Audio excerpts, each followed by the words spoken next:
পবিত্র ঈদুল আজহা পেরিয়ে গেল। পাড়া প্রতিবেশী, আত্মীয় স্বজন, ইতিম কিংবা বিধবা সবাই কম বেশি কোরবানির মাংস পায়। কিন্তু আমাদের সমাজের এক অদৃশ্য দেয়ালে আটকে গেলেন এক শ্রেণীর ডিভোর্স নারী। তার অপরাধ কি জানেন?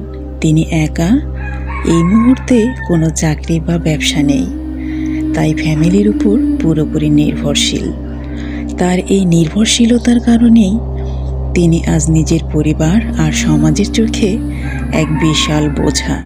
আমাদের সমাজে বিধবা নারীদের মূল্য আছে, সম্মান আছে, ইতিমদেরও মূল্য আছে, সম্মান আছে, কিন্তু পরিবারে নির্ভরশীল একজন ডিভোর্স নারীর কোনো মূল্য এবং সম্মান নেই। এটাই বাস্তব।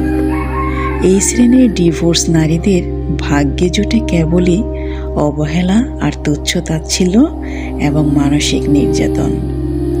যে অবহেলার নির্মম শুরুটা হয় নিজের পরিবার থেকে আর শেষ হয় সমাজে গিয়ে। একটি সুস্থ লাইফস্টাইল কেবল ভালো খাবার বা শরীরচর্চার মধ্যে সীমাবদ্ধ নয়, এটি নির্ভর করে একটি সুস্থ মানসিক পরিবেশের উপর।